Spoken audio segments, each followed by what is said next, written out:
Great Britain SailGP team, Sir Ben Ainslie, 5-time Olympian, 4-time Olympic gold medalist, running the show there. Turning down here, quiet on board the boat. More down here.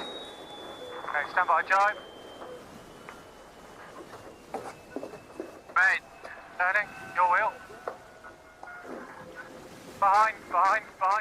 So we won't see a jibe like that in the race. That was a slow speed jibe, boat looking a little bit jumpy in the water, and that's Ainslie positioning his boat. The fact he bore away suggests he wants what we'd call the leeward end of the line. The end of the line to the right-hand side of the picture as we look at it, as that's going to get him on the inside coming into Mark 1. He's out the back at the moment, but will he find a gap? The boats are all well lined up. 27 seconds to go, and it's Ainslie and Tom Slingsby on the Australian boat up towards this top end of the start line. Already very tight. Ainslie blocking out Slingsby as Outeridge comes in below Ainslie. I love the control that Ben Ainslie has of this start line at the moment, but he's going to have to watch out because Nathan Outeridge on the Japanese boat is really pinning him up towards this end of the line. 7 seconds to go. Who's timed it well? The Spanish up at the top of the line, but the boat's turned down towards the line, and from nowhere Tom Slingsby's found a gap in the middle of the line. Brilliant starts, and it's Slingsby on board Australia with a beautiful start out of the middle of the line.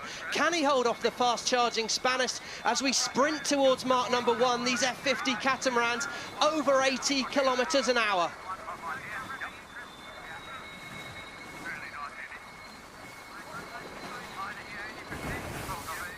A beautiful overhead shot of the entire fleet, and SailGP is underway here in Bermuda. This is going to be a key as they come up on Mark 1. Remember, 7 legs in this first race. It's tight into Mark 1, but the Spanish look like they may have just snuck forward. No, Slingsby holds control into mark number 1, millimetres in it as he rounds here. And Billy Besson on the inside with the French boat. These boats all line up now around mark number 1, and it's about setting up into downwind mode. Good boat speed, and you're looking at the leeward marks already. We're already preparing for these fast approaching leeward marks, but what we will like is to be in Tom Slingsby's position. As he approaches the boundary, he's going to have right of way here. Let's listen in. Easing. Forward down. 2, 1, and let's regather. Big moment on board the Australian boat there. We saw the boat lose control as he went into the jibe. Poor drop there. There's going to be a penalty for Australia, penalty for Spain for going outside the boundary. They need to lose 2 boat lengths, but that was a bad boat handling manoeuvre by the Australians. Was he pushed off the course by the French?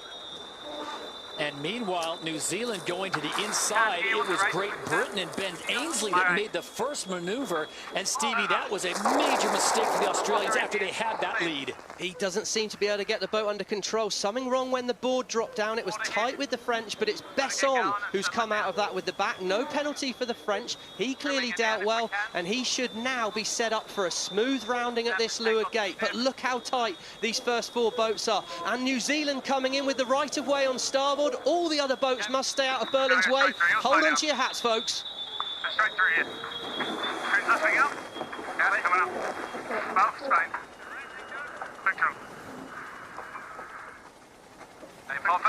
Oh, tight rounding there. The Spanish came out of that the best. They weaved their way through there. Very tight situation. Brilliant work by Phil Robertson. But it's the French, Billy Besson, the Spanish in second, New Zealand and Peter Burling up to third, and Jimmy Spittle, I'm not sure where he came from, but in fourth. Well, what a moment in the race there. These are some of the people we did not expect to see at the front of the race performing brilliantly.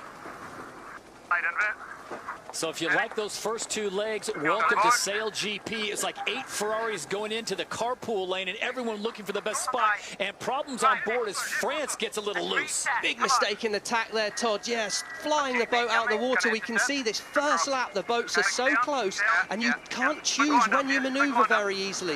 You've got to be able to manoeuvre these boats perfectly, and in these gusty winds, nothing's easy. Watch out here. Spain and Australia, tight cross, right of way is with Australia. Spain potentially going to have to drop behind. Gust on now.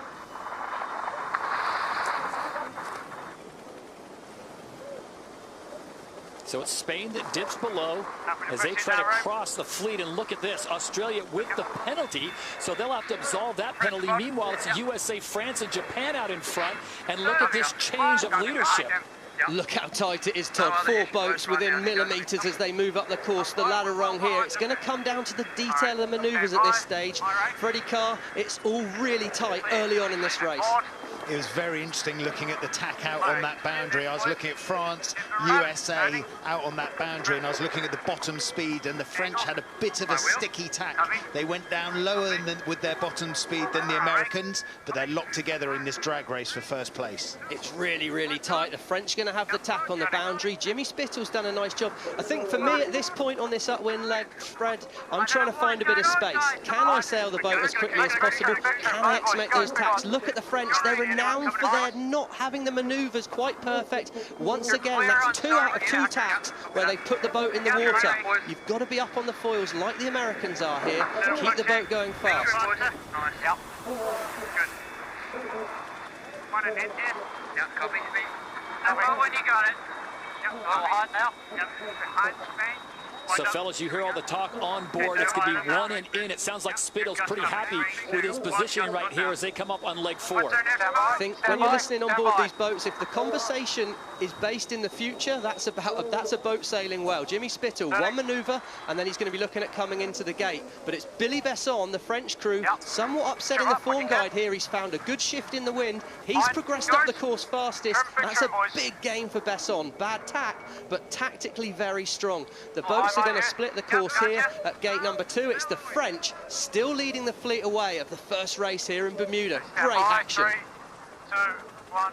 Initial part slide. Initial part slide.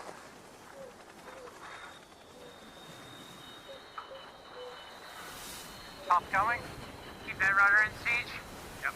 And the Americans doing a great job under the guidance of Jimmy Spithill, their helmsman, Rome Kirby, flight control. And guys, that was a perfect maneuver around that mark. They kept it up on the foils and did not dip either hole.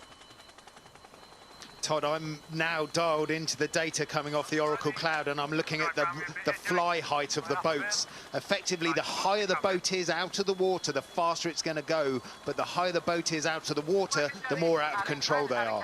Well, we just saw in the background Ben Ainsley and the British crew. They fell off the foils. Besson, top of the screen, he's come off the foils. If any of these boats can stick a few good manoeuvres together, they're going to progress up the fleet very quickly. These gusty winds are proving challenging for the crews to control the boats. It's the best sailors in the world. They're on equal boats, but it's not giving us an equal performance at the moment. How smoothly can you fly the boat? Jimmy Spittle looks like he's got it locked in there, but it's the French coming across from the right-hand side of the screen who have the right of way.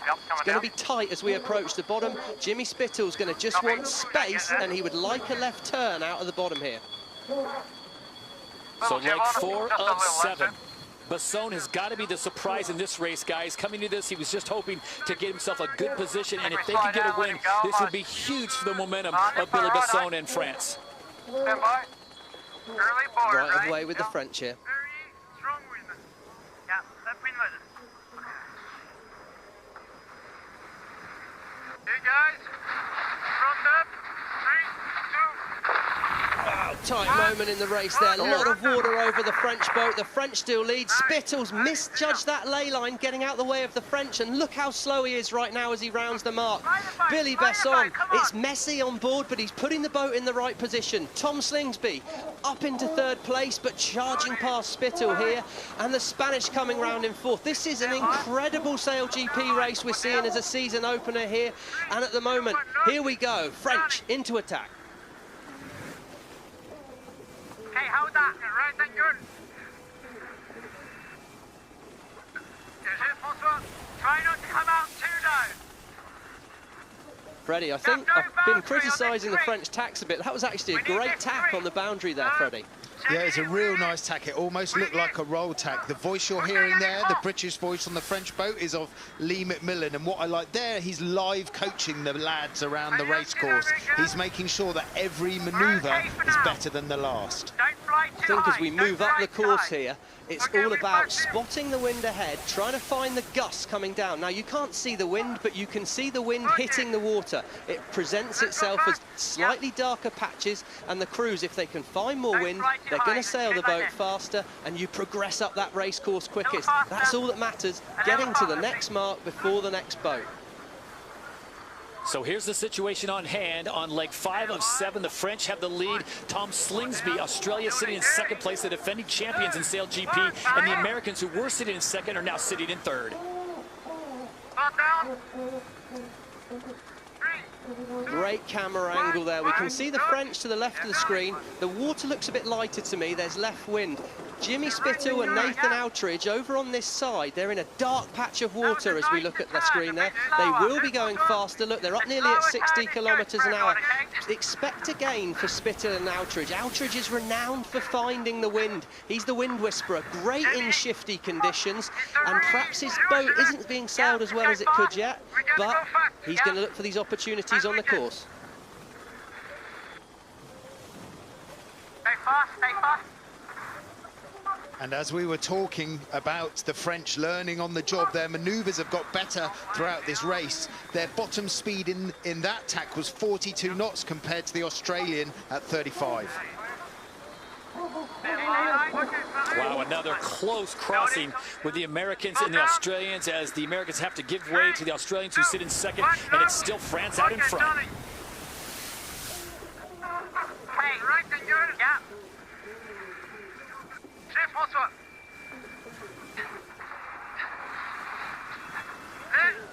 Here we go. That yellow line there signifies the ley line for the next gate. So we're getting towards the closing stages of the race here.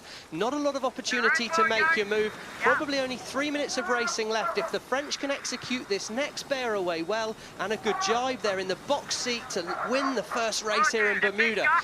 Tight race though, but I think the French with good control can go well. Tight cross for Australia and the USA team. Who's going to get round second? It's Slingsby. Great work from Slingsby. And the battle for third, fourth and fifth, it's going to be tight with Ainsley on a charge as he approaches here. Tight with the USA. Whoa, nearly a capsize on board the British boat there. Ben Ainsley at the last moment spins it inside Jimmy Spittle. No penalty on board the British boat as well. He came too close inside Jimmy Spittle, put the boat on the edge. Ainsley pushing to the limit, but pushing too far. There you see the red light flashing on the back of the boat of Sir Ben Ainsley. They will have to drop back 2 boat lengths, so that gives that position back to the Americans as they will slow up. Meanwhile, France and Australia on the other side of the course having their own battle for first and second. This is the final downwind leg, and look at the speed difference the French are. Here we go, back on board with the British crew here. Watch this last-minute tack into here, and the wing just doesn't pop. The main wing sail needs to change sides. It doesn't. It's facing the wind the wrong way and blows over. Huge moment in the race, but look in the background. Tom Slingsby, 75 kilometres an hour to 65 for the French. The charging Australian moves through into the lead. What a time to take the lead at this stage here. We're coming downwind, Slingsby into the lead, and it's going to be tight on the boundary. The British still with a penalty to get rid of. Jibe inside the boundary limits. The other boats must give them room. Yeah, right, okay. Okay, stand by. One, put down. 2, 5 off. Turning. 3, 2. Yeah, I'm up. 1. Coming up. 2, 1. My rake.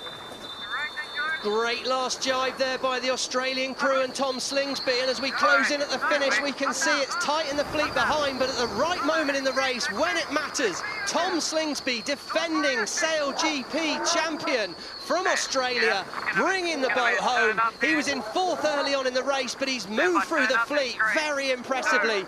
And race 1, what a start for the Australian crew. Fantastic action. And in the background, well, they were given a bit of pressure before the start. They needed to perform, and my word, allez les bleus. Billy Besson crosses the line in 2nd place. What a performance for the French crew. Outridge from nowhere, here he comes into 3rd place on board the Japanese boat. What a race. But it's the Australians, the defending champions from last year, that get the win. You called it perfectly, Stevie. They were in a bad place early on, and they found a way to get into third. They had a battle with the Americans. Then they got past the French to grab the win in race number 1. As Jimmy Spithill will not be happy with that performance. They were sitting in second place. They dropped all the way back to 4th. But you've got to think on this first race, and remember, there's 2 more to go, Stevie and Freddie, that Great Britain's got to be the biggest losers on this one. Big moment there, Ben. We haven't seen mistakes from him, really, and he pushed it in hard. The Kiwi crew here coming through in 6th position for Peter Burling. Well, first race in SailGP, used to winning. He's got a bit of work to do after that one. They won't be happy, but really won't be happy. Sir Ben Ainslie and the British crew, they'd got themselves right back in the race, and it looked to me like a slightly last-minute decision. Didn't get the wing pop right in the tack, and the boat nearly tipped over. And for the pleasure, got themselves a penalty. What a race. GBR tacking, yep, crossing GBR. I think the windward end will be a little bit more favoured this time than before. Standing by the tack, going forward.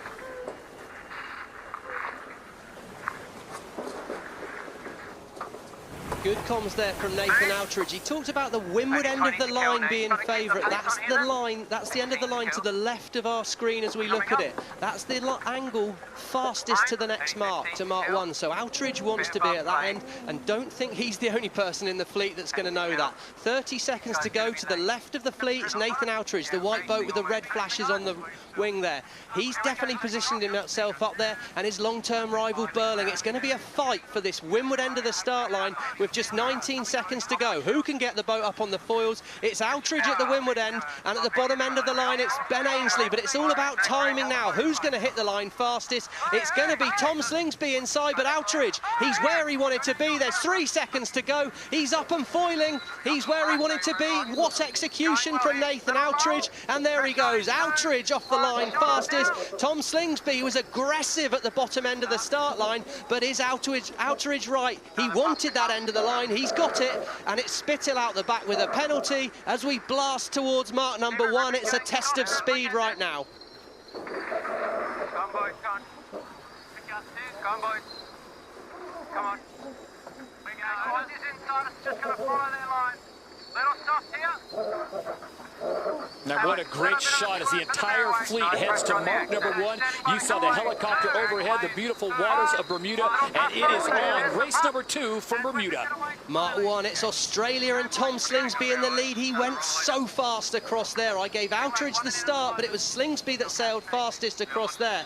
Slingsby and Outridge, where have we heard that before? The 2 SailGP veterans leading round mark number 1, and they streak away downwind. 3rd place for Sehersted of Denmark, and Besson once again in the mix in 4th. It's a good start to race 2, and the boats will already be preparing for the choice of mark to take at gate number 2. You've always got an option there, left or right. They'll be looking for wind, looking for opportunity.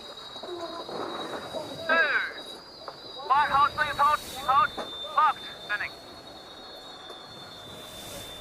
Angle.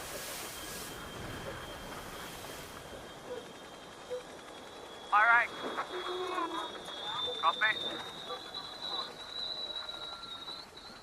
Good work there from the Australian crew. It's interesting, you heard Jason Waterhouse coming in the middle there. He's the flight controller. To jibe one of these boats, it's not one person on its own, it's 4 or 5 of them all over each other, talking, how can we help each other, how can we get it round? And now, great camera angle. I see wind for a left turn. No surprise to see Slingsby taking the left turn, trying to keep it simple, but he's trying to find more wind. Outridge, no fool, follows him round. They're all got their head out, looking for wind, and Freddie, it looks pretty good on the right-hand side of the course to me. It looks really good on the right-hand side where the Australians and the Japanese are heading. The wind is shifting around a little bit though, Stevie. You can see the angles of the mark exits are varying a lot across the fleet. It's all about wind speed to get yourself going faster, or wind direction to sail a shorter distance. They're always your options. Either one can help you progress up the course fastest, and Sir Ben Ainsley, well, he turned right. He obviously saw something a little bit different, and we're going to see how that tactical play works out for him, Fred. And I'm looking at the wind coming off the Australians on the right-hand side and the wind coming off the British boat on the left-hand side, and they are a little bit softer on the British boat, but they have got clear air, sort of non-disrupted air to sail in, so the race course is open for the British. So it's Australia out in front here, leg 3 of 7. Japan sits in second, Denmark up to third, and the Americans, who finished 4th in race number 1, are currently sitting in 7th. The start of these races are so crucial, and Spittle had a problem. He had a penalty at the start. He had to hold back behind the fleet, and that's put him on the back foot. It'll be interesting to watch him progress through this race, as out in front, Tom Slingsby, well, he said he's the best sailor in the world and he feared no one, and rightly so at the moment. New position there, he's keeping himself low in the boat for windage, and here they go, into attack to cover the fleet. 2, 1, locked! Bingo. Boy, guys, that was a thing of beauty right there. Look how they kept the holes up and out of the water. Just a small splash right there, but their speeds still hovering right around 45 kilometers an hour, now approaching 50. Yeah, those maneuvers do slow you down, Todd, but the Australians, that was a solid move. It's hard in these gusty winds. You never know exactly what's coming, but again, eyes forward of the boat. You can see the best wind coming, and look at that, Freddie. Australians, all of them low in the boat. Yeah, and the reason they're low in the boat is they're not moving the wing as much as the other boats behind them. They're playing the wing twist, which is the back bit of the wing. I'm looking at the numbers here, and the Australian wing twist is moving non-stop versus the Japanese and the British.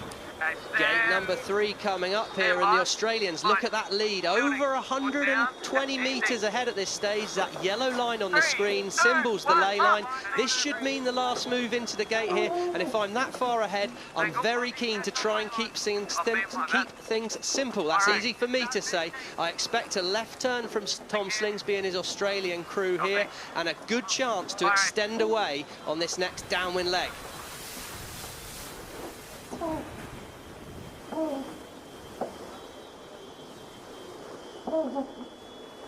Hey, taking some rudders off. Copy. Bearing away in 2, 1. Bearing away. Get both. Yeah. Another masterful maneuver by Tom Slingsby in Australia. Remember, they won race number 1, so they already picked up the 10 points, the max. Japan sits in second right now, and this race, guys, different than we saw in race number 1. Really spread out a lot more. Here we go.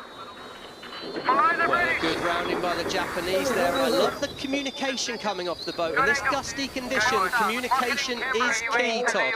You've basically got one guy driving the boat, one guy on the wing, one guy foiling the boat. If you don't communicate well, it's going to go wrong. And these top boats are doing a great job. Middle of the pack, Denmark 3rd place, Spain in 4th.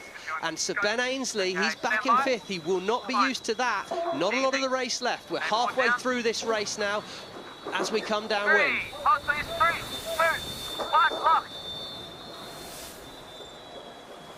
On angle. What have you seen out there, Freddie? I was just looking at the data for that first upwind. Not only were the Australians sailing faster than anyone else, but they sailed the shortest distance up that beat. I think that's good info there. The guys have got to have their head out of the boat, and we've got Tom Slingsby giving us a private run down this leg. Left. Yeah, trying to get some depth. Pressure doesn't look great. Well, I remember that from my first sailing when I was with my dad. You've always got to know where the mark is, and that's Tom Slingsby and Carl Langford having that same chat at 70 kilometers an hour on a downwind. Just how comfortable were they there? Just pointing out the marks, looking around, totally in control of that vessel. Going max diff in 2, 1. Max diff, turning up, 2, 1. Turning up. Turning up there, that's Tom Slingsby in Australia in the lead, and he's only extending away here. It's a masterclass from Slingsby, Langford and Waterhouse there. They're sailing this boat smoothly. Again, look at that dark patch of water they're sailing back towards there. He's seeing this course like a simple playbook, and he's putting it all together very well. The Spanish up to 3rd, Sir Ben Ainsley, here he comes in 4th, but in the background he's flying a little high out of that jibe. Not his best work, boat down in the water again as they slow up. The British are struggling with their manoeuvres, and it's all happening at the back of the fleet here as Sehested comes charging around the outside, and he's up to third. Problems on board the British boat as the leaders streak away. Ainsley's not going to like what he sees there. So after gate number 3, Australia's lead was 18 seconds. On gate 4, it went up to 21 seconds. And you're right, Stevie, look at this. Problems on board for Sir Ben Ainslie as they've got both holes in the water, barely moving, and they are just giving away positions as Denmark, Spain, and now the USA and France get past them. The grinders all hate it when you've got to work that big wing sail back in the boat. When it splashes down like that on fill of water, takes a bit of clearing to get back up on the foils, and in the blink of an eye from 4th back to 7th, Sir Ben Ainslie faces an uphill struggle here. Look at that. Great Britain, Sir Ben Ainslie 7th, Peter Burling and New Zealand in 8th. That's two of the greatest sailors on the planet. Denmark, boundary penalty clear, boundary penalty now clear. Well, that was a boundary penalty given by the umpires there. That's a simple mistake for the Danish, unforced error. But at the moment, things are spreading out a little bit ahead, and it'll be interesting France, you have a what boundary Freddie says penalty. there. France, Do the boats penalty. manage to Penalty push clear. ahead and sail clean, as Freddie talked about on that last upwind leg? Should be easier for the leaders, Fred. There's 2 loops on board the boat. There's the boat speed loop where they're trying to get the boat ripping through the water as fast as possible, and there's the tactical loop. When we're talking about the tactical loop, that's how they get the boat around the course on as short a length of time as possible, using the wind. And at the moment, the Australians are doing both of those really nicely. Doing a fantastic job, and in the background, Nathan Outridge, Chris Draper, Francesco Bruni. Bit of a joke, called him a bit of a dad's army potentially, Fred, but that's a team with an awful lot of experience. They're new to it, but what a performance in only race 2 with only a few hours in the boat together. We knew that Nathan shook it up after Sydney and brought on Chris Draper and Italian sailing hero Francesco Bruni, and they've got to grips with these boards really quickly, and they seem to have the boat pretty dialed in there, looking really level in terms of the platform. And when the platform is level like that and just out the water, it's going pretty quick. Right face here, just Great a bit to of a see. build. Little yeah, lifting pressure. Make sure we're confident on that lay line. Nothing you like to hear more than lifting pressure. Nathan Outridge there. That means the wind's turning you towards the mark, shortening your distance. The wind whisperer Outridge at it again. But I think what's noticeable is Outridge is doing a great job of giving his crew a commentary, sailing around the course fast as we approach gate 5 and Tom Slingsby in the lead.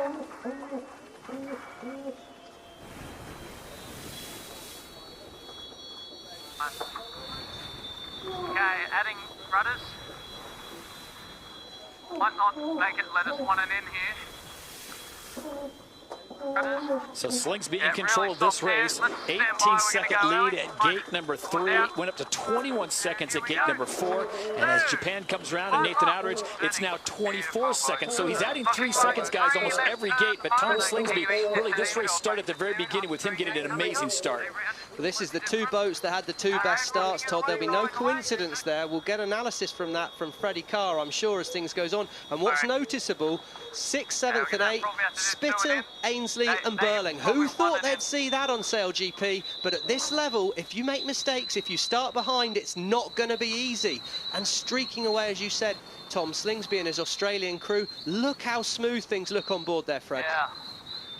Really locked in, and you can see how static the wing is. It's not moving in and out as we've seen traditionally with the first versions of these wings. It goes to show you how far the technology's come in between season 1 and season 2. These wings really are a fantastic bit of kit. You can be so dynamic with how you trim them. A massive step forwards. Might have to do a coffee. That'll be both boards down. Yep. Just you clean the wing check, come back. Okay, let's do it now. Stand by. Complex move coming up here for Australia. They're talking about 2 boards down, 2 quick turns. Let's see if they can execute a non-standard manoeuvre. This is the umpires. Denmark boundary penalty. Denmark boundary penalty. Okay, coming back in 1. So Denmark, their 2nd boundary penalty here in the last 2 legs. And we'll see if that costs them a position with the Americans sitting right behind them in 6th. That was not a move of beauty there, Todd, I'm afraid. They really made a bit of a play of that, Australia. I think they were using it as practice, far enough ahead to use that as practice. And the Australians looking so good from the very start of this second race here at the Bermuda Sail Grand Prix presented by Hamilton Princess. It will be the defending champions Tom Slingsby, Australia's SailGP team, taking the first two races here in Bermuda. More down. Nice work, boys. Coffee black, boys. We did it. Oh yeah, lattes all day. Help to come and going forward just to glide. Whoa, look at the Spanish crew there, rounding up at the mark. Have they saved it? Just about. What a rounding. Such a near miss as they come in third place. Regain your focus, Phil. Need to get the boat to the finish. Struggling to get back on the foils. Can the Spanish get this boat back under control in time? Because Billy Besson and the French, they're coming at them fast. And the Danish sneak round the mark in fifth place. This is tight as we come towards the finish. The French team, Billy Besson in fourth. The Danish leap up out of the water, nearly losing control. This sprint to the finish, we thought it was going to be a simple leg, but nothing but. Who's going to get there in third place? Looks like the Spanish are going to cling on. It's the Spanish and Besson flying into the line. There he is, Phil Robertson in third, Billy Besson in fourth. Well, that gave us a bit of unspoken drama at the end of things there, Tom. Good job, guys. Good job. Who would have thought the very last leg would be the most exciting with the win already determined, and it will be Denmark getting the next position in fifth, just ahead of Team USA. Well, look at that at the back. USA finishing there in sixth. So Ben Ainsley in seventh. Well, there's going to need to be some serious evaluation. These two crews, the USA and the British, have probably got two of the great coaches. Robbie Wilson with the British, Philippe Presti. Jimmy Spittle made a point of stealing him from the Australian crew. They're two of the great coaches in sailing. It's going to be interesting to see what they can do between races, because there need to be changes on board those two boats. Once you're in the back with the talent that's in front of you and 7 boats, it's almost impossible to find those passing lanes.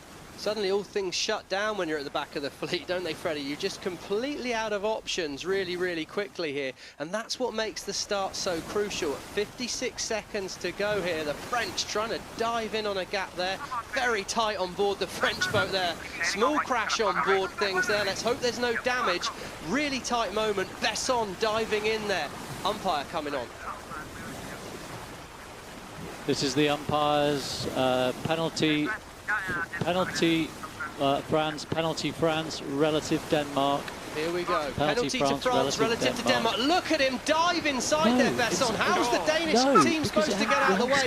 What a manoeuvre from Besson. They're going to need to refocus here. Here we go. We're coming back just 19 seconds to go to the start. And I can already see Tom Slingsby and Nathan Outteridge coming in here onto the start with just 11 seconds to go here. Slightly confused on board at the moment. It's going to be about last minute. Outteridge and Slingsby at the top of the line, 3 seconds to go. It looks like Slingsby's timed it well again. It's Slingsby across the line first, leading away.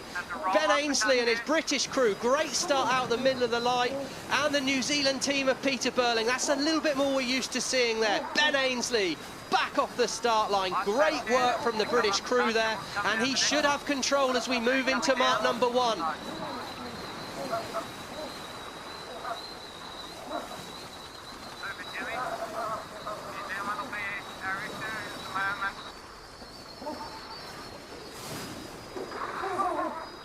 So it's a high-speed drag race to mark number 1. Who's going to get there first? And a much better start for Ben Ainsley in Great Britain.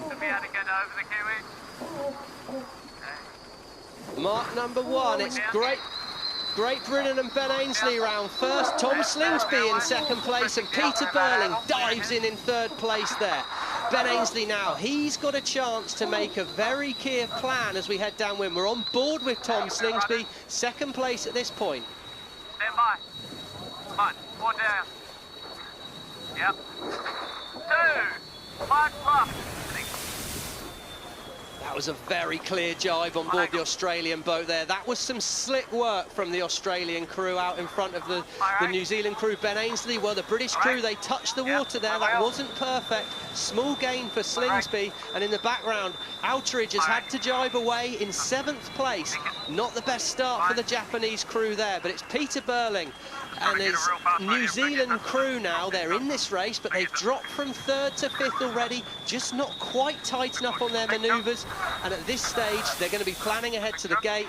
Anticipate a left turn for the leading boats. We've often seen a little bit more wind out on the right-hand side of the course. Left turn at the bottom, it's going to take you towards more wind. Here comes Sir Ben Ainslie, Tom Slingsby, and once again on that right-hand side, there's a little bit less land mass on that side. Great opportunity for the teams to attack.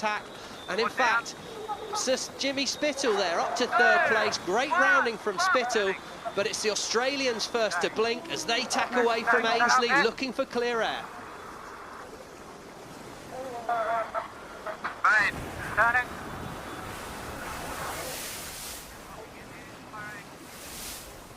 Nice tack that, Freddie. Very nice tack. I'm judging that tack on the new leeward hull. So as you look at it, the hull on the right-hand side of the screen didn't touch the water, and there was no violent movement as they landed on the new board. Superb flight control by Luke Parkinson. That's what we want to see, really. We expect that of this British crew. Look how stable that platform is. They want the boat heeling towards them. They want the boat slightly tipped towards them. We're on board now with Sir Ben Ainslie, communicating Ian Jensen on the wing. Luke Parkinson, the West Australian, loves flying these boats high, but needs to maybe be a bit more average today and keep the boat fast. And we're talking about heeling it towards them. I'm looking right now, and the Brits have got 1 degree of heel towards them. That's a really nice number. That powers up the boat beautifully, and that's why the Brits have got a nice lick of speed on this first upwind. Nice speed. Look at that, 100-metre gain. The British are boosting away from the fleet here, Todd.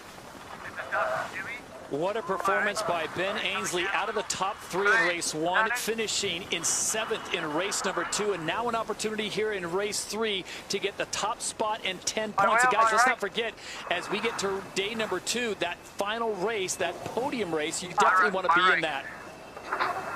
That's right, it's a long regatta here, and someone like Ben Ainslie will know you don't always have to start fast. You need to win the final tomorrow afternoon to win the event here in Bermuda. But uncharacteristically, Sir Ben Ainslie and his crew will be thinking about having to get to that final at the moment, because they've not had the best start to things, but there's no better way of going about it than getting back and winning the last race of the day. Ben Ainslie setting up attack on the Australians here. Should be able to block the wind of the Australians, choke their fuel pipe all the way in. Expect 2 tacks in a row. Australia, then Great Britain.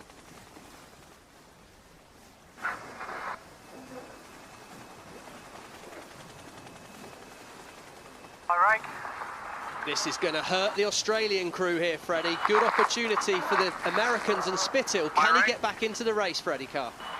Well, as the Brits went over there to cover the Australians, it really did open up the door there for the Spanish and the Americans coming in from the left-hand side of the course.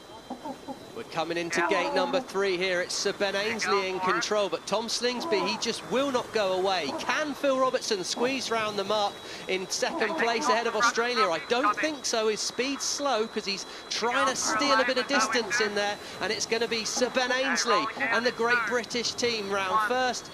Australia and Slingsby in 2nd, and 3rd place for Phil Robertson. This race is going to go all the way to the end, though. This is no chance for mistake at the moment. Sail the boat fast and on the edge. I'm surprised how much Jimmy Spittle and his American crew lost at the top of that beat. Real sign that it's very shifty, and that means this race has got a lot to play. Spain SailGP team coming off a 3rd place finish in race number 2. Phil Robertson, Florian Trittel, the youngest squad in the fleet, they've shown great improvement here. So if they could get a top 3 again in race number 3, that would be huge. Here we go. Nice gust here, Nate. Go down quick. Nice, buddy. Correct. That's the voice of Chris Draper there, talking about the wind coming onto the boat for Nathan Outridge. Constant communication, is required to sail these boats smoothly. Here we jibe. Hey, here we go. Thanks. What are we thinking here, Freddie? We like that left turn at the bottom if you're Ben Ainslie, don't we? We've seen better wind that side. It seems like that left turn in the bottom right-hand corner has got a nice bit of wind stacked up there. And if you're in the lead, you can dictate how you get to the bottom of the course. So I'd expect Ainsley to do one jibe, maybe a jibe round up, and get into the bottom. Nice, stand corrected. It looks like they're on lay line and going to head out to the right-hand side. Going to be tight here, possibly one more jibe for Great Britain. I like where Slingsby is here. Slingsby's got the inside at the bottom mark here.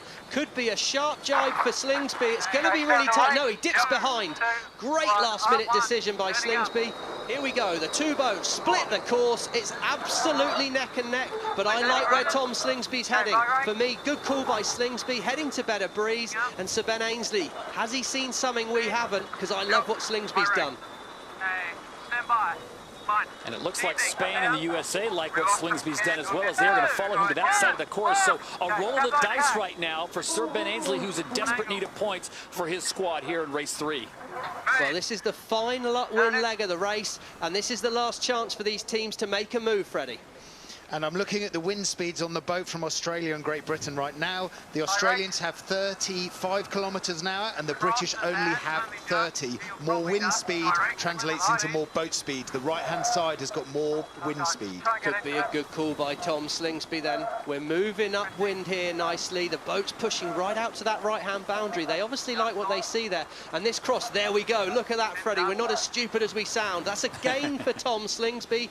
He's moved into the lead. Great tactical decision-making from Slingsby. What can Ainsley do next? We know the next half of this upwind is very shifty.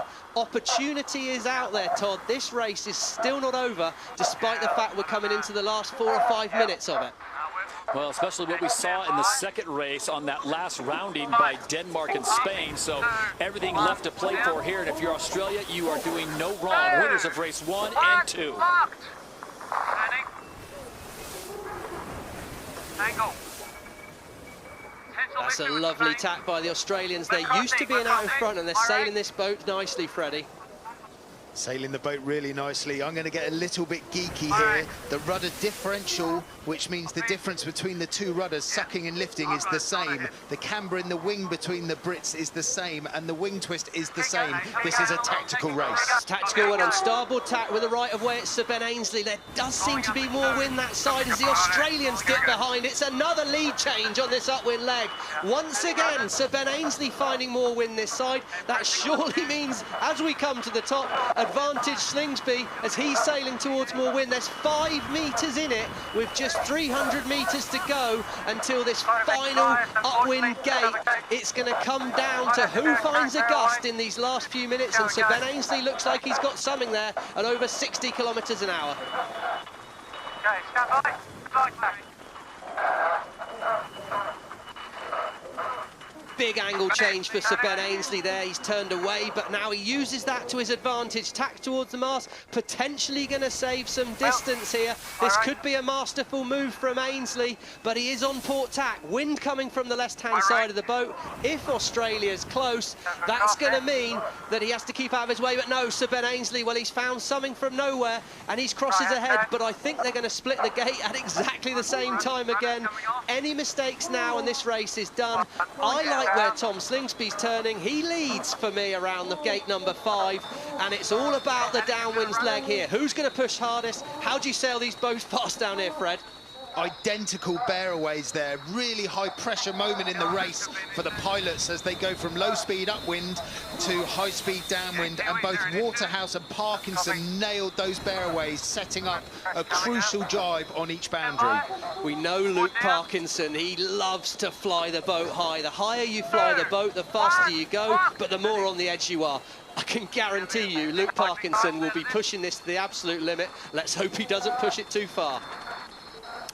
And just like that, Spain has given up 2 positions, so they drop now back to 5th as the USA and Japan gets past them. But the race, guys, really is on for 1st and 2nd. Australia, winners of race 1 and 2, looking for the clean sweep today on day 1 here at Bermuda Sail Grand Prix, presented by Hamilton Princess. But Great Britain and Sir Ben Ainsley seem to have found their legs here on this final race today. They're definitely nice split down here at the moment. Looks like a good move for Slingsby, but they've both got a couple more manoeuvres to do here at the bottom. Potentially 2 jibes for Australia. Ben Ainsley can perhaps get in with just 1 more jibe. Tactically, the advantage sits with Slingsby, but there is still an opportunity for Ainsley at the bottom, and expect Slingsby to try and lock this race down now and close out the British crew.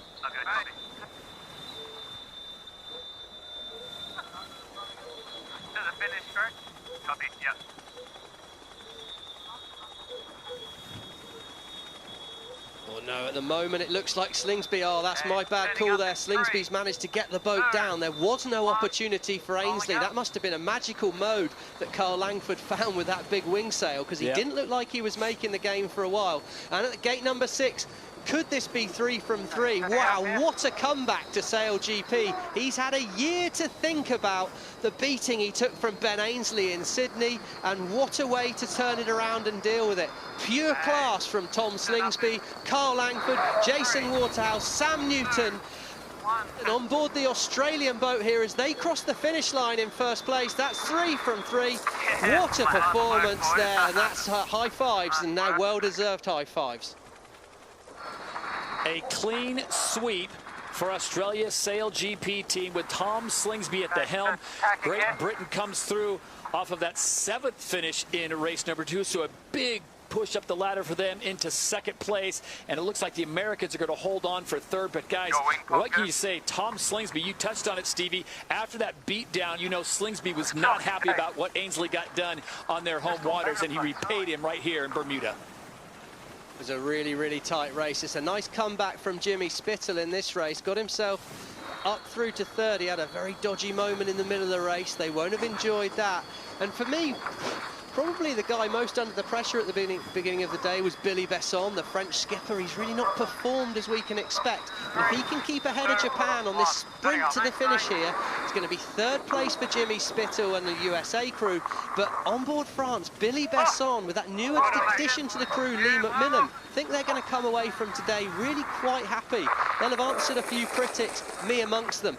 And that's there. Coming across now in 5th, Japan, Nathan Outridge. Solid, if not spectacular day for the Japanese. Well, the consistency award of the day goes to Australia, but you've talked about France. Remember, race 1, they got 2nd, 4th in race 2, and 4th in race 3. For Japan, it was 3rd in race number 1, a 2nd in race 2, and a 5th in race 3.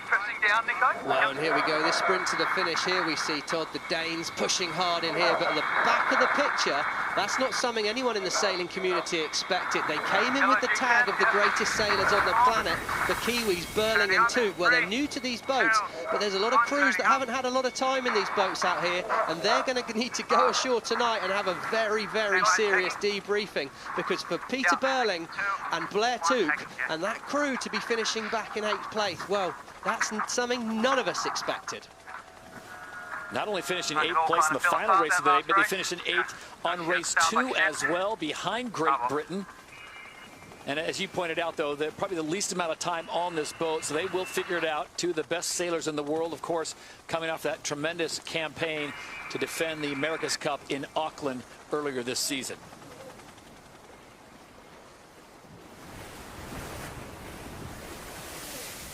If you're just cruising here, right? Yeah, full cruise.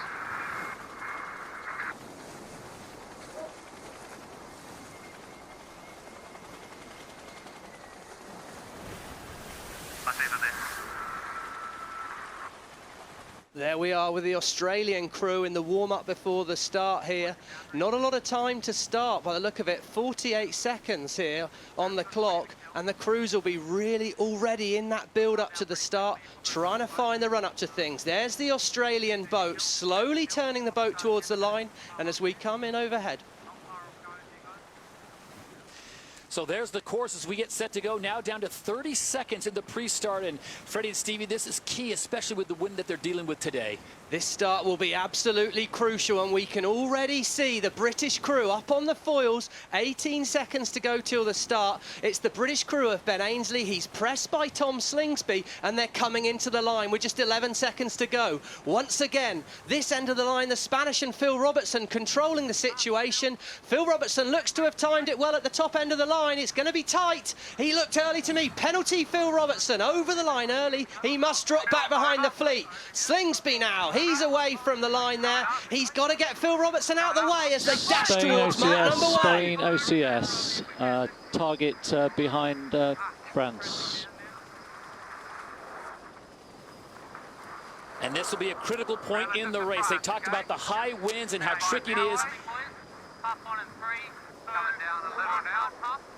This turning mark's going to be absolutely crucial. Sir Ben Ainsley, well, he needs a big first race, and there's nothing better than being in the lead at mark number 1. 93, that's 94 kilometres an hour as they round mark 1. Incredible speeds there, over 50 knots. He turns away, he's down there, setting the boat up, settling as he approaches the gate. This is crucial now. Can they stick the manoeuvres? The manoeuvring wasn't good enough yesterday, and Sir Ben Ainsley needs to smooth things down. Back in the pack, it's Outeridge and Burling tight with each other.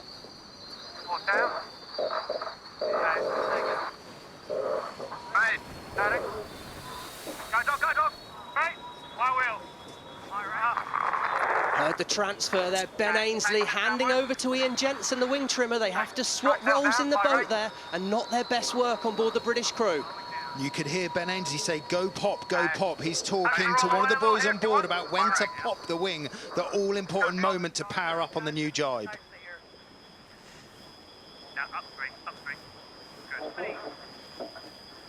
Okay, the crew's now preparing for this bottom mark. They're talking about the ley line. That's the discussion between Spittle and Campbell-James, deciding the setup here. But at the moment, Slingsby and Ainsley lead the fleet. It's going to be tight as we approach gate number 2, and they're trying to find the best wind looking back up the course. I think a left turn will be easiest for most of the boats, but can Ainsley get round the front of the Australians? No. One more manoeuvre for all the boats, and this decision at the leeward mark will be crucial. It's all about executing a good jibe here for Ainsley and the boys.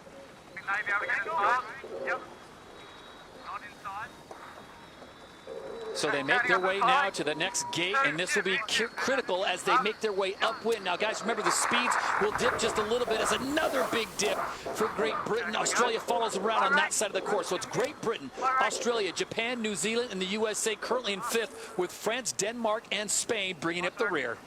It's a tight rounding there, and we can see Australia very close to the British crew. Ben Ainsley must keep clear of Tom Slingsby here. It's tight at the front of the fleet, and it's tight in the middle of the pack. Jimmy Spittle up to 3rd place, and great to see the Kiwi crew back fighting hard after a few issues there. It's going to be tight as we work upwind, and it's all about finding the boat speed, getting your boat flying smoothly as Ainsley and his crew settle down, chance to calm down and have a look at the breeze. Lead change there. The Australians seem to have found a good mode, and they're sailing the boat quickly here, Freddie. They are sailing the boat quickly, and they've stepped up on the hip of Great Britain here. This is going to make the next manoeuvre for both these boats very important. The Brits are going to get out to the boundary and get boundary coverage first. They'll also be on starboard, so they're going to be getting very, very close to each other out of the next manoeuvres. Well, you could see the numbers on the boat there. It's a 20-metre lead for the Australian, but the most important thing I'm seeing is a 4 kilometres an hour speed advantage to Slingsby. That's Slingsby, Langford and Waterhouse working out how to fly this boat quickly. They've got to work together. Ainsley won't like that. Control with Australia at the moment. Hear the frustration from Ainsley there.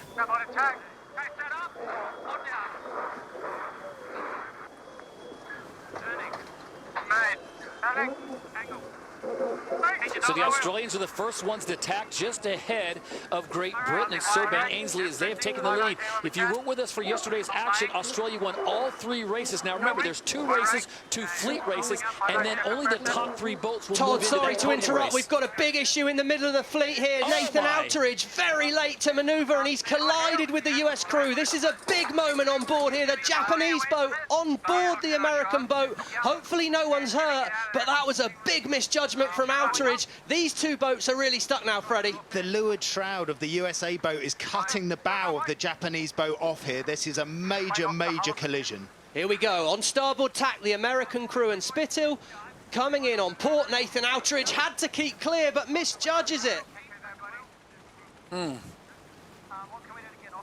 Have a look at that shroud, Freddie. It's like a cheese wire through cheese there. Unbelievable, making light work of that carbon fibre bow. That is a good chance that'll be the end of the Japanese day, but we'll have to see how they get on in repairing it. Wow, what a moment out on the water there, Freddie Carl. That was spectacular, but let's get back to the race now. Let's hope those two boats can keep care of themselves. But in the lead, still, Tom Slingsby approaching the ley line. Ainsley has control, though. When Slingsby tacks, it'll be Ainsley with the right-of-way, and Slingsby's going to have to work something out here. Yeah, don't worry about it. Okay, hold here.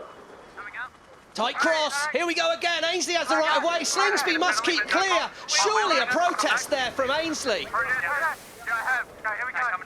The Australians did not have coverage by being in the windward mark either. I would expect a penalty to the Australians here. We'll have to wait to see what the umpires say. It's already on the top of the mast, Freddie. Penalty for Slingsby. He has to drop back behind Ainsley. Very quickly resolved here as we head off downwind. In the background, the Kiwi team up to third place. Great move from Burling. Can he find his way through? And at the moment, out the back, Billy Besson, well, he's clawing his way back into the race at over 30 kilometres an hour faster than the Kiwis. What a speed difference.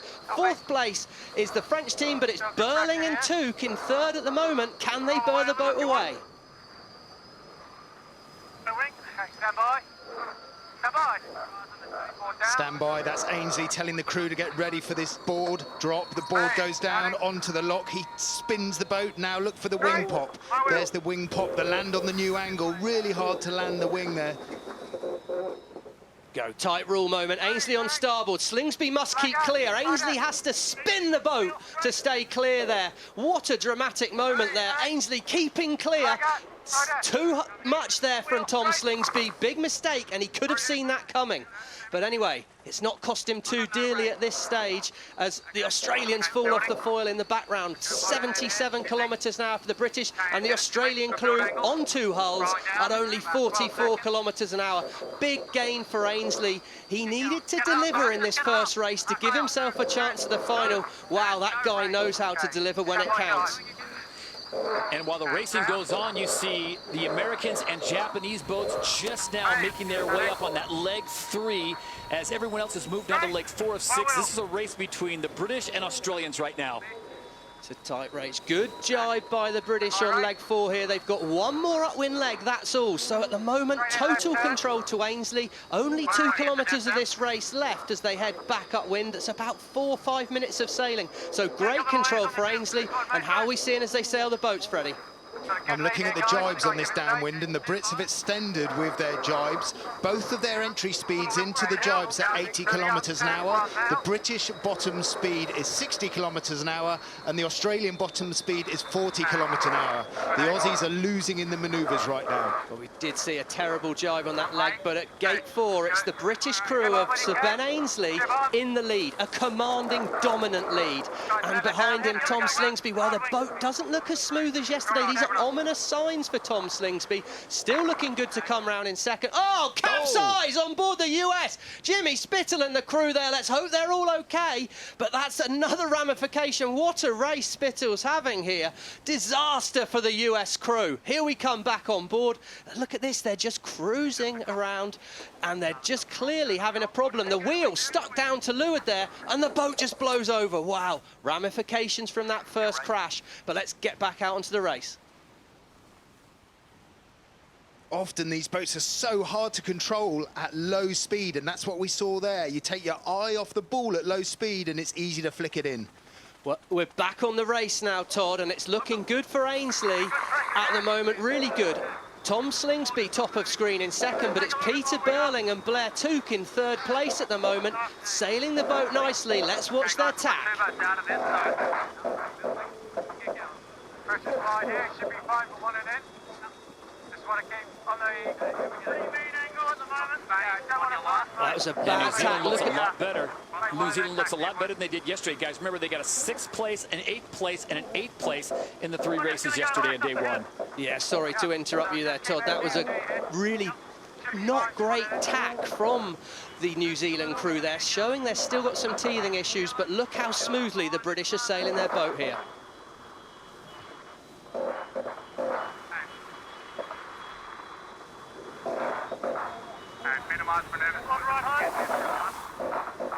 Head-to-heads there from the two boats, and we can see the British, look at the speed they've got going there. 60 kilometres an hour, that will have been on the downwind leg. Great moment for the British crew, flying the boat really nicely, and they just look a lot calmer on board. The communication between Ainsley and Jensen seems a lot smoother and calmer than yesterday. This is leg 5 of 6, and we're within 500 metres of this final gate, final turning mark to the finish. Looking very good for Ainsley now, Todd. Well, what started out as a 8-boat race is now down to 6 after the collision between Japan and USA. It is Great Britain out in front, Australia in second, and Spain sitting in third ahead of New Zealand, France, and Denmark. Well, there you go. You saw a perfect tack there, Todd. Beautiful work. And Freddie Carr, lovely to see the boat handling so good from the British crew after looking a bit wobbly yesterday. Yeah, clean today from Ainsley and his boys, and also very clean today from New Zealand. They've obviously spent the evening looking at the data coming off the other boats, and they're matching their wing and foiling setup to the British. Coming into the last turning mark here, it's a right turn and then a blast to the finish for Ainsley.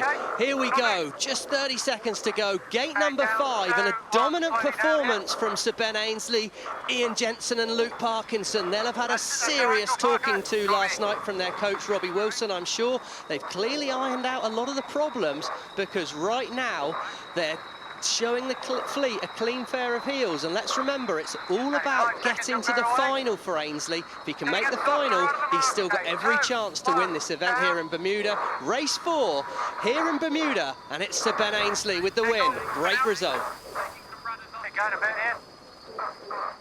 So on day number 1, Great Britain gets a 7th, and a 2nd, and they win the first race of day number 2, still trying to claw themselves into the top 3 in points so they can be on the podium race, which will cap off the second day of racing, the top 3 of boats. And guys, you got to wonder what happened to Australia. They were in the mix, they had the lead, and then they've dropped off precipitously, and now they will finish in second, just ahead of Spain. Well, that's a good result for Slingsby. Good second place. I'm pretty sure when we get to look at the results, we'll see that that probably guarantees Tom Spittle his place in the final here, but he'll be looking over his shoulder at who's going to join him in that final. Third place, Phil Robertson and the Spanish crew. That's a great comeback, passing the Kiwi crew on that upwind leg. They're in third place, and that puts them up to third overall at this stage. Peter Burling, Blair Took, Andy Maloney, that's a much better performance there. They've come back in fourth place, best result in SailGP so far, and Billy Besson. Good job from Billy Besson, 5th place, and now 2nd overall for Billy Besson, doing a fantastic job there, the Danish here. Rockwool team, Sehested, can't be happy with that. 6th place of the 6 finishers in this race, and wow, that's, you know, a lot of work for these guys to do. Probably just one more race left for them here in Bermuda, and they're going to really need to take the most out of that. A lot of pressure on this next race for Sehested. So an 8-boat fleet race has now dropped down to a 6-boat fleet race as the USA and Japan are out. And that opens things up. Remember, the final race of the day will be the top 3 teams. And guys, this is going to be a pivotal race if you want to make that top 3. Well, I think the important thing to remember here, Todd, Australia, they have booked their ticket to the final, but Great Britain, Spain and France, it's all on between those 3 boats to find a place in the final race. It's all about the final. Japan and the USA will not be racing, unfortunately. 20 seconds to go. Well, he's been practicing his starts between races. So Ben Ainsley to the right of screen as we look at it, up and foiling with 13 seconds to go. That looks a great position to me. He's being pushed back by Slingsby, but who's timed it well? Besson at the top of the line falls off, but it's Ainsley towards the bottom end of the line, and the Kiwis, it's tight at the top here, watching out for the Spanish, no room. Oh, big incident there. Surely a protest on the Spanish crew, forcing his way in there on Besson. This is the battle for the final unfolding before us. Big mistake by Phil Robertson, and a penalty.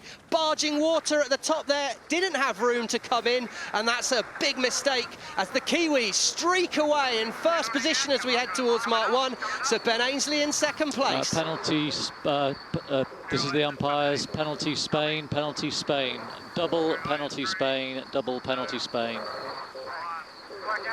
3 penalties to Spain. Turned down at triple mark penalty number Spain 1, and in the behind lead, France, well, relative Peter Burling and his Kiwi team very, that's a very boat close for that's, second with taking Great room to Britain and watch, Sir Ben not Ainsley entitled at falling off the foils, Tom at the Slingsby. start line. But at the moment, in 5th and 6th, it's Spain and France. They're at the back of the pack. No good for those guys at the moment as they jibe away. Besson jibes in 5th. So the penalty finally cleared for Spain. They can go back to full race mode. It is New Zealand that has the lead ahead of Great Britain and Denmark. Australia down to 4th. Then France and Spain. And guys, the wind really similar to what we saw in the first race. So we'll see how that plays out. But Great Britain seems to have found the sweet spot on this course. Well, we've got Freddie Carr keeping us across the results. What does this mean for the final at the moment, Freddie?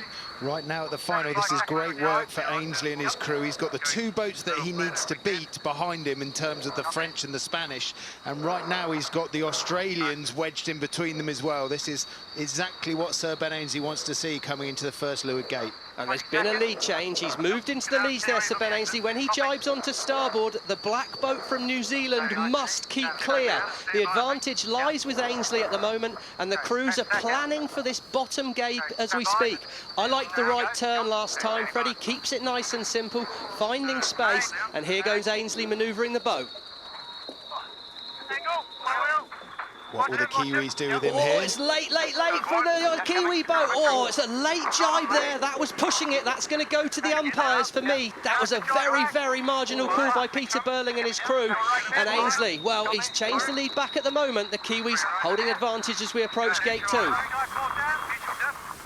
And the Kiwis parked right in front of the British there.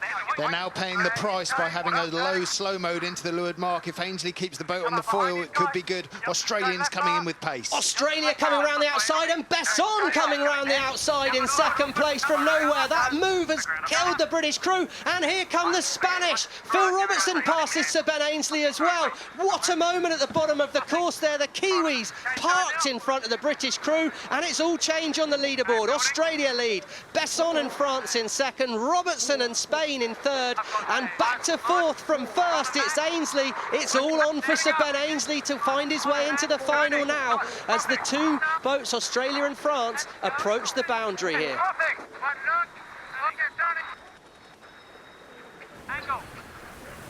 So as it stands right now, French would qualify on 38 points in second place. Spanish would be on 35, but 1 point back is the British on 34. So the British need to leapfrog the Spanish to get into 3rd place and into the final here in Bermuda. And that all leads up to the podium race. Top 3 make it into the final race of the day. Look at that low body position there. That's Tom Slingsby. His eyes are all over the place. He's looking for wind. He's looking for wind. You've got Kyle Langford keeping low, holding that wing sail, trimming the big wing sail, and he's on port. Spain has the right of way. If this is close, expect Slingsby to try and stay out of the way. What a dramatic moment here. We're on leg 3 of 6 at the halfway point in the race. Starting to run out of time for the British crew here. Ainsley's been on the back foot before, though. What can he do to find a way back into it? Tight cross with Spain and France. Besson played it safe. Sensible move from Besson there.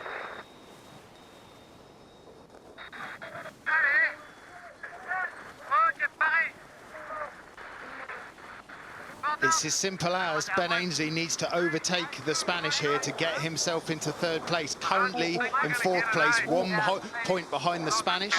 Disregard the Australians right now, although they're winning this race, and New Zealand are a little bit back off the pack. The race is between the French, the British and the Spanish. Been a lead change there, Freddie Carr, as well. The Spanish, you said it before the racing, you thought they were fast when they were in space. They are sailing fast now, and if I'm the Spanish boat, that's all I'm thinking about. Sail fast, sail free, and I should be able to keep myself in a good place. As we see at the moment, Sir Ben Ainsley heading out towards the left of our screen, trying to find some magic out on that side. Maybe a good wind shift to shorten the distance he has to sail, maybe a bit more wind to sail faster. But right now, the Spanish look very good. That was Phil Robertson on board there. He's talking about after this tack, Slingsby will be on starboard. He's saying, I need to watch out for Slingsby after the tack.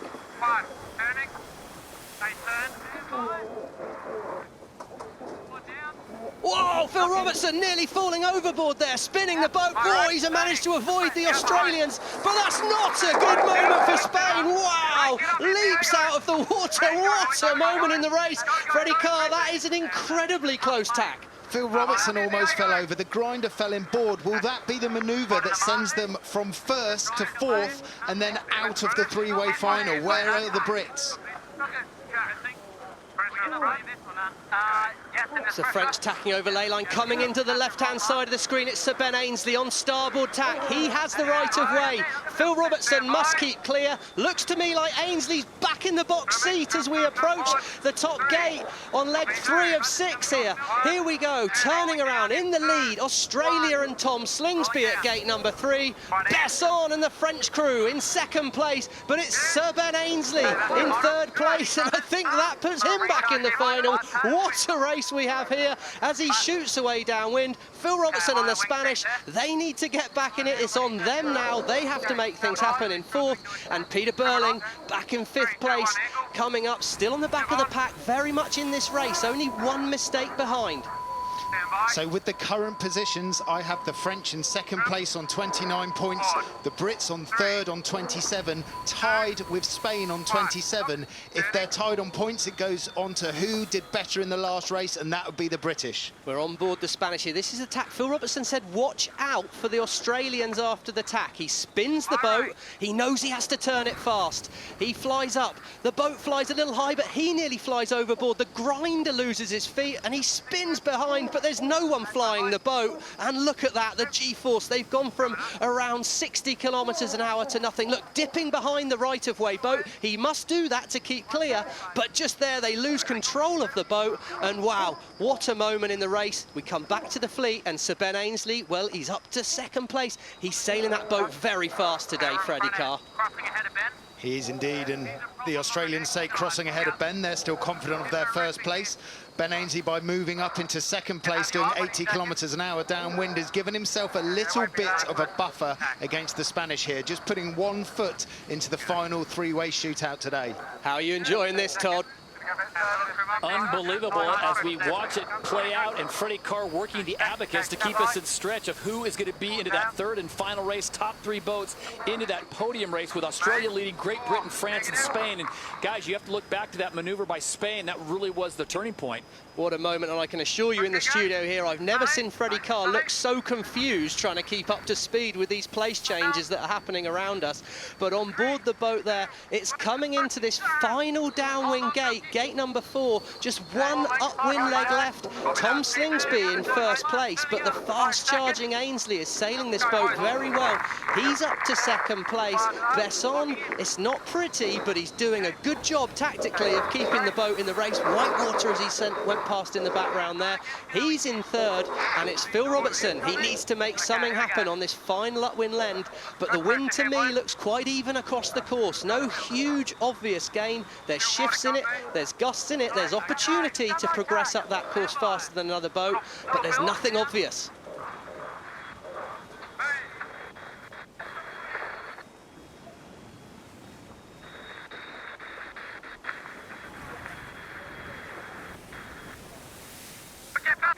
So the battle now moves for who's going to qualify into second place. There's only 2 points separating France and Spain. So as we look here, top left, if Spain can leapfrog France into third place, that would tie them on points and put the Spanish into third place. This is changing unbelievably. The battle now is between France and Spain. That was the voice of Sir Ben Ainsley there, crossing the French at the moment. He's pretty happy with what's happening there. The French team, Besson, looks to have nice control of the Spanish team. He's directly ahead and they're on the same tack. Always a good thing to see when you're in a match race situation. And here's Besson, Macmillan on the wing sheet, Morvan focused on that bow, flying the boat smoothly. Their eyes probably need to be back behind them right now, making sure they can stay ahead of that Spanish team that are looming large in the background as Sir Ben Ainsley tacks, puts himself on the same tack as his main opposition, and that's always a good move in this situation, Freddie. Yeah, fine. Here we go, tack for the Australian crew. It looks like a comfortable situation. 1,000 metres to go, but this next tack for the French crew, boat handling has been their woeful demon in the last few seasons. Right now, it's under a lot of pressure. This next tack could well be whether they make the final or not. A good tack, they're going to look good for the final. A bad tack, and it all opens up for Phil Robertson and his Spanish crew again.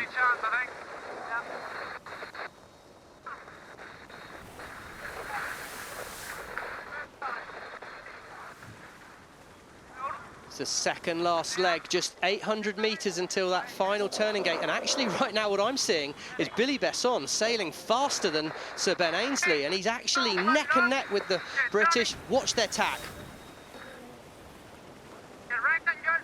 Good tack for me, that hull we're looking at now on the right-hand side. He stayed foiling, and if anything, Besson and the French team are chasing down the British. Talk about a tack under pressure. We critiqued them yesterday morning, saying their manoeuvres weren't great. They needed to nail that manoeuvre, and that is one of the best tacks they've done to keep them in the hunt and 1 foot in the final three. Yeah. It's tough. I don't think he's playing. Come on. Fuck. Not playing. Yeah, far enough. Well, great chatter coming off of all the boats right now. Australia leads. They've already punched their ticket into the final race of the day with the top three. It's Great Britain, France, and Spain really having to fight for that third and final position. There's 2 tacks left for the French, 2 tacks left for the British here. We can't see the Spanish. They're off the right-hand side of the screen. They're going to be hoping for a bit of magic, a good wind shift or a big gust of wind. The French, oh, fly out of the water. What were we saying a moment ago about the manoeuvres? Shocking tack when the pressure really came on there. Have they been able to hang themselves on, stay ahead of the Spanish? Ainslie, it's not great, but it's good enough in second place for the British crew. They're inside that yellow circle. They own that yellow circle. No, they've come out now. They have to watch out for the French crew coming in here, and there's the Spanish at the back of screen. Ainslie, that's messy. Oh, that's close with the French. Potential penalty and close with the Spanish. This is tight as we come to the finish. The French, they heel over. Ainslie looks like he's clear in second. Looks like he's going to get himself into the final. He's coming in. There's Ian Jensen there. I haven't got any wing sheet. The British crew doesn't have much control. And in the background is Robertson. He's on a charge. Is he inside Besson as he comes towards the finish here? This could be for a place in the final. Wow. Sir Ben Ainslie in second place. And the French again lose control of the boat on the way to the finish. In third place, Phil Robertson. Where did he come from, Freddie Carr? Coming down. We're not sure. Freddie Carr's not sure on the results at the moment, Todd. That's too close, too late. What a moment in the race there. Robertson diving for the finish. Unbelievable moment. Besson in fourth. And I've got to say, Freddie, how do you see it? I was never the best at maths at school, and that was some high-pressure maths. I believe that Phil Robinson on board the Spanish boat didn't quite do enough by 1 point. I believe France and Great Britain and Australia are in the final. France and Great Britain on 36 points. The Spanish 1 point behind. But like I said, I was never the best at maths. Let's check that out for real. Fortunately, we got some more intelligent people than us out there, Freddie, and we should get a clarification on that very soon. That has to be one of the most dramatic races before a final that I think I've ever seen, Todd. What a finish. A complete drag race to the finish between Great Britain, Spain, and France. And everyone, I think, was waiting to see if there were some penalties to be dished out, and that would have changed the final results. There was penalties all the way through there, Todd. That was so tight, and there was pressure on manoeuvres like we've maybe not seen before, and we saw people both deliver and crack under that pressure. It was Ben Ainslie who was in such a good position, but wow, it was tight. And there's the French. Bit of a debrief. It's going to be interesting to see how they've ended up on that result sheet.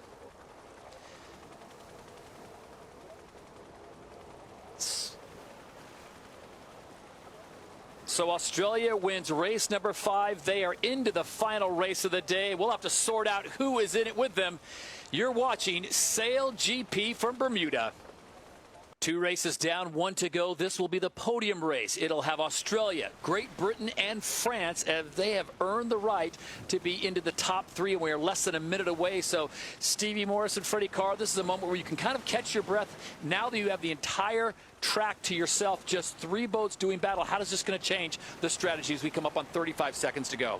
I think the key position here is the boat in second place. Do you attack and go for the win, or do you defend your second place against the third place boat? We've never seen this in sailing before.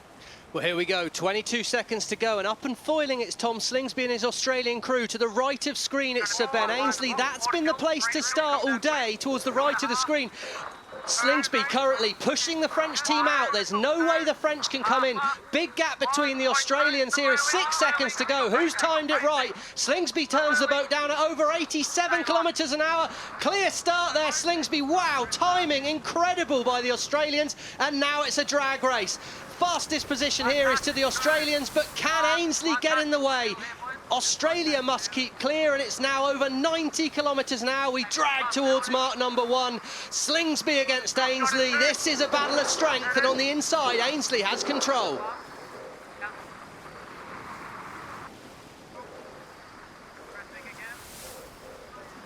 What a shot that is there. We see the Australian crew driving down over the top of Sir Ben Ainslie, just in the lead at mark number 1. It's Australia, but Ainslie clinging on at 88 kilometres an hour. He's in the dirty wing wash of the Australians. Looks like we've got a protest here. Australia must keep clear. Australia must keep clear. Sounds like a protest. That will go to the umpires, and now it's going to be all about the boundary jibe. The French split away looking for space, and Ainslie sets up to jibe.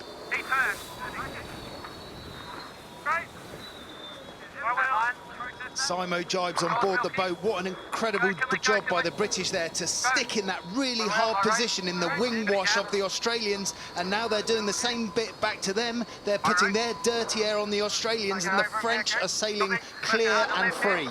When you've got someone blocking your wind like that, it's almost like having your fuel pipe squeezed. There's just not the same power getting to the Australian rig, and that's showing up at the speed there. 82 kilometres an hour for the British crew and just 78 for Australia, and we have a lead change there. Great Britain flying highest, 1 metre above the water. We'll look more at that later, but the higher you fly, the faster you go. And Luke Parkinson, the Wild West Australian, loves flying these boats on the limit, and right now the British boat's on the edge, but look at the speed they're getting from that. Stand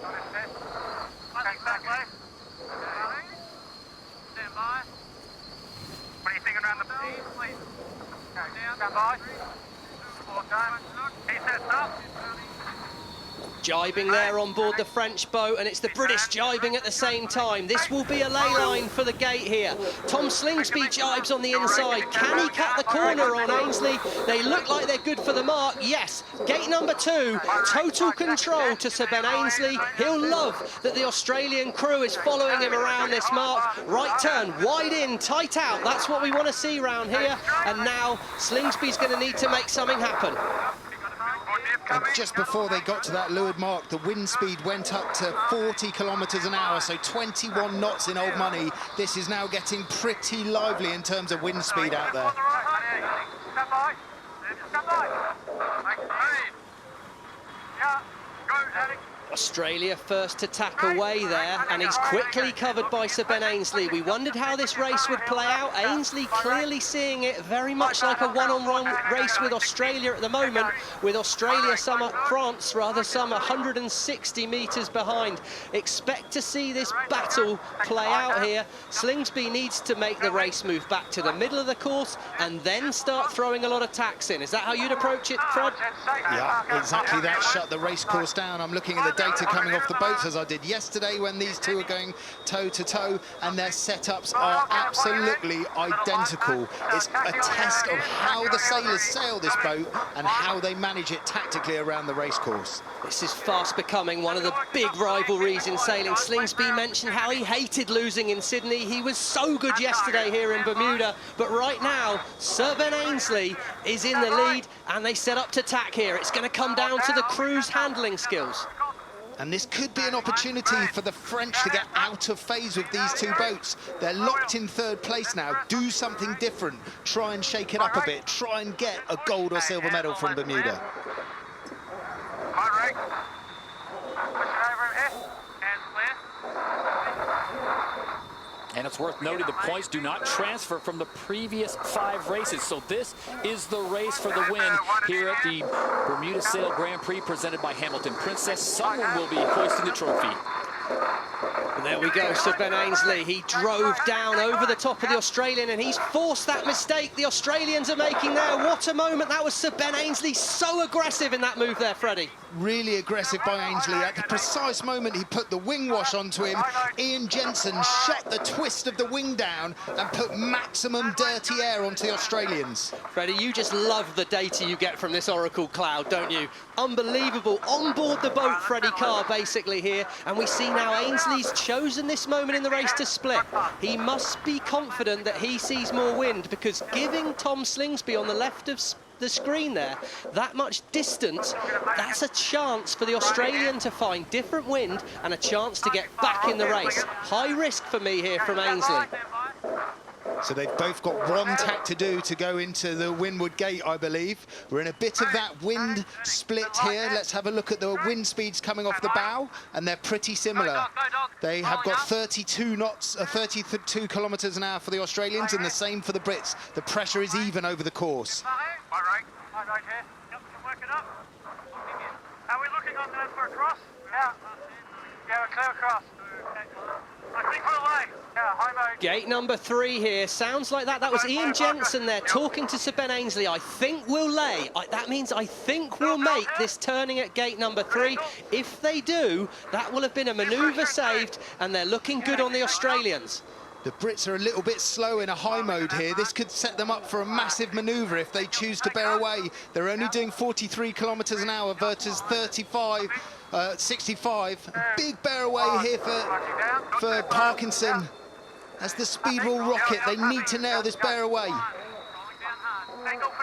Big mistake from Ainsley there for me. Should have tacked on top of the Australians. That lead is halved by trying to sail the boat slowly into the mark there, and I see this as a huge opportunity for Tom Slingsby. He split the course and he had so much more speed. I'm stunned Ainsley let that happen. The wind speed on board the British boat at the moment is 40 kilometres an hour, and it's 10 kilometres an hour less on board the Australians. Have the Brits picked up a lovely gust? Yes, they have. They've converted that into 84 kilometres an hour, and that is why the lead has jumped out over 100 metres. Set up to drive here. One in there right at the moment. Have you up, guys? Right, steady. Want to keep it ripping. Yeah, it's going to be flat boat here. Straight. Here we go, on starboard tack, it's Sir Ben Ainsley and the British crew. Tom Slingsby on port tack. Slingsby must avoid a collision if it's close, but it doesn't look close. I called it a mistake. Freddie Carr called it spotting more wind, and it looks like Ainsley has found more wind. I guess that's what you win for Olympic gold medals, Fred.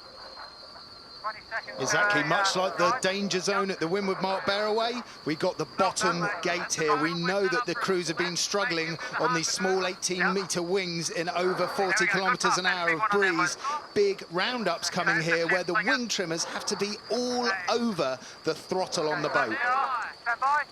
500 metres on this final downwind leg. There's over halfway through this race now, and it's all about picking a nice ley line there. It looked like a good shift for the British crew. My wheel, that's Sir Ben Ainsley. He has to pass over control of the boat to Ian Jensen to cross the boat. It's such a team effort here, and it's going to be tight as we come into the gate here. We're looking like Sir Ben Ainsley. He's clear ahead. Comfy lead for Ainsley. Will turn left. Splitting the course will be Tom Slingsby, and this sets up another opportunity. Any opportunity to split the course is good news for Slingsby, bad news for Ainsley. But Ainsley at the moment has been spotting good wind, and there does look like nice wind on the right-hand side as the Australians, whoa, pushing to the limit at the mark there, still 6 seconds behind, and this is going to go to the wire. This is the final upwind leg, just 1,900 metres to the top gate, just 1,900 metres for Tom Slingsby to redeem himself after disappointment in Sydney and get back into this race. At these moments, we have to look at the wind speeds coming off the boat again as they're split on the course, 33 kilometres an hour of wind on both boats. Good news for Ainsley for me there then, Freddie, because it's going to be starboard tack advantage with the British boat. 86 metres ahead, it's very, very tight. There's no room for error here in your boat handling, but at the moment, Ainsley in control, and he's stretching out. That number's jumping up. He has a nice angle there. He's sailing a shorter distance to the next mark than the Australians. A good wind shift means he's progressing up the course fastest at the moment, and that's all that matters right now. Ainsley will love that. Can the French and Billy Besson find something to get back past those Australians with just this final upwind leg to complete?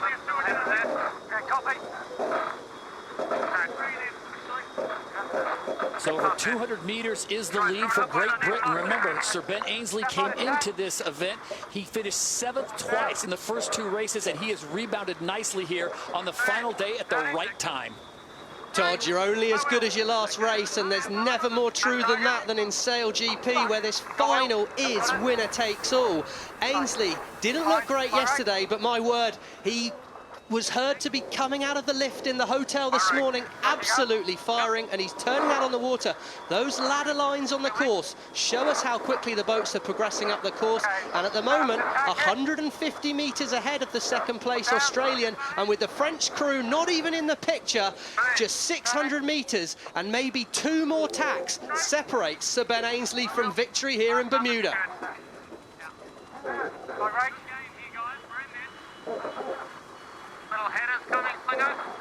The Brits are doing the simple thing here, keeping themselves in between their main competition, the Australians, and the next mark. I think back to the last time they were in this position, and Ian Jensen did the race-winning, potentially race-winning manoeuvre by shutting down the twist, deepening up the wing, and putting maximum dirty air on the Australians. Well, he needs to do something now, Freddie Carr, because the Australians are closing things down. They're running out of time. We're in the last couple of minutes of this race, but it's going to once again come down to the crew work of these 2 teams. Anticipate a simultaneous tack at this boundary. This is a simo tack for the regatta win. This is the maximum pressure tack of the weekend. Here we go.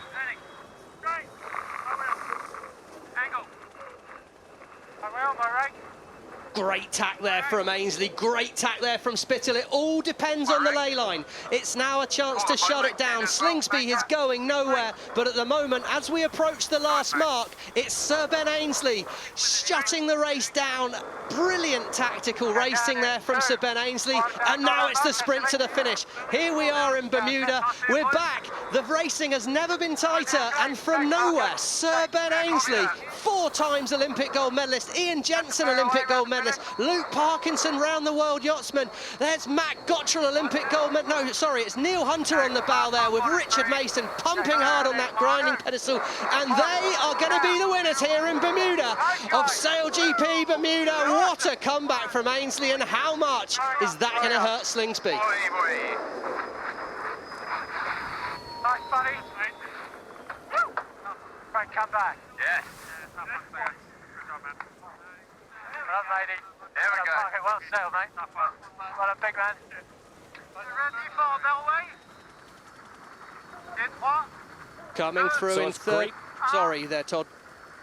So as Great Britain celebrates, Australia grabs 2nd, the runner-up position, and Billy Besson. Guys, you've got to think it's a win for France just making it into this podium race, but you know they wanted much more. The story of the day, Sir Ben Ainsley did not have a great first day, as you pointed out, Stevie, but he came back and at the right time turned it on. His crew answered the call. Yeah, 6th overnight, Todd. 6th overnight and very dejected. Had 2 great fleet races in 4 and 5. And that's why you've got to love SailGP. It gives everybody an opportunity to win the event.